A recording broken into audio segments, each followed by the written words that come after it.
La justice est désormais une émanation de la bureaucrature et elle perd pied avec la réalité. Pourquoi? D'un côté, certains se font condamner pour des banderoles sévèrement. De l'autre, on a tout un milieu qui côtoyait Epstein et qui n'a jamais rien dit. Et voilà deux exemples absolument révoltants.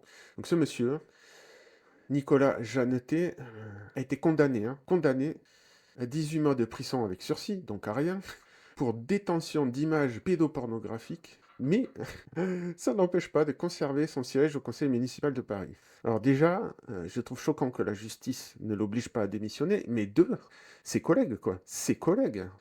Là, on n'est pas dans les soupçons, il a été condamné. Comment ils acceptent ça? Donc je vous le dis, une société qui ne considère pas les enfants comme étant sacrés, mais c'est l'avenir de la nation, enfin je veux dire, quel intérêt de faire une société si c'est pas pour protéger les enfants? Donc là, voilà, bon, après il était accro aux soirées chemsex. Bon, ça, personnellement, je m'en fiche, c'est sa vie privée. Les trucs entre adultes, mais toucher aux enfants, s'approcher des enfants heu, avec un passif pareil, bah non. Donc premier cas. Deuxième cas, un père traque lui-même le prédateur qui sollicitait des photos intimes de sa fille fragile de 12 ans.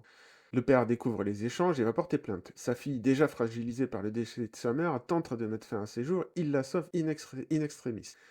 Estimant la procédure trop lente, il surveille lui-même le compte Snapchat, il arrive à trouver sa géolocalisation. Il refile l'info à la police, un homme de 36 ans, sous curatelle, mais sans pathologie mentale, est alors arrêté. Et l'expert psy prévient d'un risque de récidive, peine 12 mois avec sursis, donc ben rien, il est en liberté quoi. Donc là on parle d'un prédateur sur les réseaux sociaux, et je répète, si l'enfance n'est pas sacrée, qu'est-ce qu'il est quoi? Et là, bah, c'est des condamnations dérisoires. Donc encore une fois, on a une justice hors sol qui ne rend pas de compte. La solution, je répète, c'est facile, c'est qu'ils soient élus, donc que leur mandat soit révocable, ça va régler pas mal de problèmes. Mais voilà un des effets de la bureaucrature. Je ferai une vidéo complète bientôt pour expliquer comment cette dérive apparaît dans les sociétés. Donc abonnez-vous si vous voulez être tenu au courant.